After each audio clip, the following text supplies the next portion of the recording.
여러분 안녕하세요. 오늘 해설에 함께 해주셔서 감사합니다.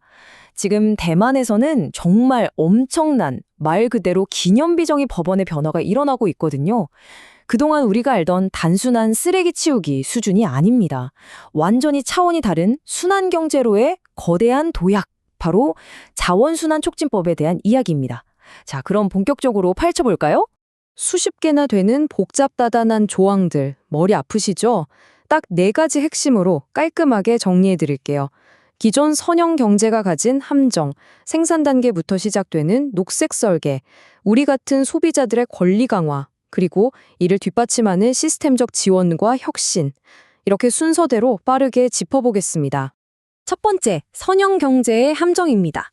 대만이 도대체 왜 이렇게까지 거대한 법안을 통째로 뜯어고치기로 뜻을 모았는지 그 근본적인 이유부터 한번 짚어보고 넘어가죠. 여러분, 한번 상상해 보세요.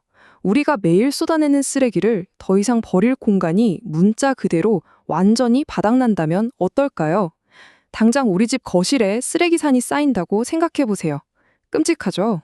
우리의 끝없는 소비 습관, 그리고 이제는 피부로 느껴지는 기후 변화의 현실은 우리에게 피할 수 없는 물리적인 한계선이 코앞까지 왔다고 경고하고 있습니다. 솔직히 우리가 지금까지 살아온 방식은 일명 선형경제였잖아요. 자원을 땅에서 캐내고 물건을 뚝딱 만들고 다 쓰면 휙 버리는 아주 전통적인 방식이죠. 입법 회의록을 보면 수많은 의원들이 당파를 초월해서 입을 모았습니다. 지구를 마치 밑빠진 쓰레기통처럼 다루는 이 낡아빠진 모델은 이제 진짜 한계점에 도달했다고요. 자, 20이라는 숫자, 이게 뭘 의미할까요? 대만에서 기존에 쓰던 자원회수 재이용법이 시행된 지 무려 20년이 넘었다는 뜻입니다. 한번 생각해 보세요. 20년 전 법으로 2050년 탄소 중립이라는 어마어마한 현대의 과제를 해결한다? 어림도 없는 소리죠. 시대가 변한 만큼 판을 완전히 새로 짜야 한다는 게 핵심입니다. 이게 바로 이번 변화의 가장 중요한 철학, 즉 문제에 접근하는 사고방식 자체가 완전히 뒤집혔다는 걸 기가 막히게 보여주는데요. 예전에는 쓰레기가 산더미처럼 쌓이고 나서야 이거 어떻게 치우지 하고 고민했잖아요. 하지만 새 법안은 애초에 쓰레기가 생기지 않도록 원천 감량과 녹색 설계를 법으로 강제합니다. 뒤처리에 급급하던 수동적인 태도에서 쓰레기의 탄생 자체를 막는 적극적인 패러다임으로 넘어가는 거죠.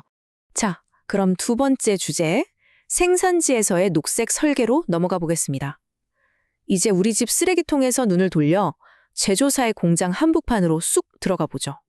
원천 감량, 이번 법안 논의 과정에서 정말 귀에 못이 박히도록 등장하는 단어입니다. 정부가 폐기물에 대한 책임을 가장 꼭대기, 그러니까 제조사에게 싹 다 밀어올린 거예요. 물건을 다 만들고 나서 고민할 게 아니라 공장 라인을 돌리기 전부터 어떻게 하면 낭비를 아예 없앨까? 이걸 처음부터 다시 설계하라는 겁니다. 제13조에 담긴 녹색 설계 요건을 보면 기업들이 앞으로 어떻게 해야 하는지 딱 나옵니다. 이제는 부품을 단일 소재로 만들어서 재활용하기 쉽게 해야 하고요. 나중에 분해나 수리도 엄청 간단하게 디자인해야 합니다. 게다가 일정 비율 이상의 재생 원료를 무조건 섞어 써야 하고 유해물질은 당연히 퇴출되죠. 한마디로 제품이 세상에 태어나는 그 첫날부터 뼛속 깊이 지속 가능성을 새겨 넣으라는 겁니다. 세 번째, 소비자의 권리 강화입니다. 자, 공장에서 일어나는 이런 거대한 산업의 변화가 우리가 마트에서 물건을 사고 집에서 사용하는 일상에는 도대체 어떤 실제적인 영향을 줄까요? 여기서 가장 중요한 포인트는 이겁니다. 바로 생산자 책임의 확장인데요. 여러분, 작은 부품 하나 고장났다고 멀쩡한 청소기나 TV 전체를 눈물을 머금고 버린 적 다들 한 번쯤 있으시죠? 회의록에서는 이걸 제품 고아라고 부르더라고요. 참 와닿는 말이죠. 이제 기업들은 물건을 팔고 끝이 아니라 그 물건이 처분될 때까지 끝까지 책임져야 합니다. 우리 같은 소비자의 골칫거리를 법으로 확 줄여주는 거죠. 새 법안 제20조가 그려주는 우리의 새로운 소비 여정을 한번 따라가 볼까요? 첫째, 우리는 매장에서 믿을 수 있는 환경 마크나 디지털 여권을 보고 똑똑하게 제품을 고릅니다. 둘째, 쓰다가 고장나면 법으로 보장된 수리소에 가서 넉넉해진 보증기관 혜택을 받으며 쉽게 고쳐 쓰는 거죠. 셋째, 수명이 완전히 닿으면 보증금을 돌려받거나 제조사가 다시 사가는 시스템을 통해 깔끔하게 반환합니다. 진정한 의미의 수리할 권리가 드디어 우리 손에 들어오는 겁니다. 자, 여기서 정말 놀라운 건요. 제22조에 명시된 디지털 여권 제도가 가져올 어마어마한 투명성입니다. 기업들은 이 제품의 재생 원료가 정확히 몇 %나 들어갔는지, 예상 수명은 얼마나 되는지, 나중에 폐기할 땐 어떻게 안전하게 해체하는지 전부 다 까발려야 합니다. 겉으로만 우리 제품 친환경이에요 하고 포장하던 대기업들의 얄팍한 그린워싱, 이제 더 이상은 안 통한다는 거죠. 네 번째 섹션, 시스템적 지원과 혁신입니다. 대만 정부가 이 거대한 변화를 그냥 말로만 밀어붙이는 게 아니거든요.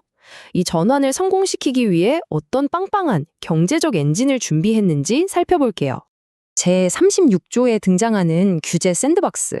이거 정말 기발한 장치입니다. 환경 기준 자체는 전반적으로 엄격해지지만 진짜 혁신적인 친환경 기술을 개발하는 스타트업들에게는 숨 쉴 틈을 확 열어주는 거예요. 너희 기술 신박한데? 그럼 기존의 빡딱한 폐기물 규제는 잠깐 면제해 줄 테니까 법에 걸릴 걱정 말고 마음껏 테스트해봐 하고 안전한 실험의 장을 깔아주는 겁니다. 물론 기업들에게 채찍질만 하는 건 아닙니다. 정부가 준비한 보상도 엄청나요. 녹색금융으로 융자와 신용보증을 팍팍 밀어주고 정부기관이 앞장서서 그 기업들의 친환경 제품을 싹쓸이 구매해주기도 합니다.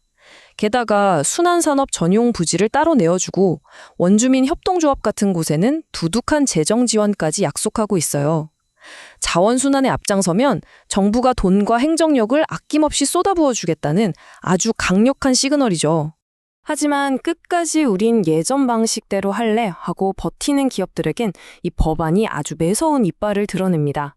제37조부터 42조에 명시된 벌금 체계를 보면요. 녹색 설계를 무시하거나 원천 감량을 위반하거나 황종 마크를 허위로 달았다?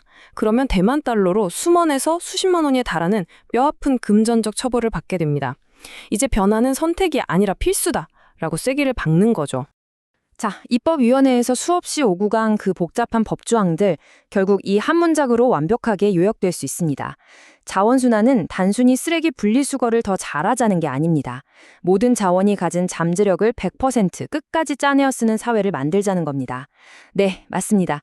이것이 바로 오늘 해설을 관통하는 가장 중요한 철학입니다. 이제 여러분께 질문 하나를 던지며 마무리할까 합니다.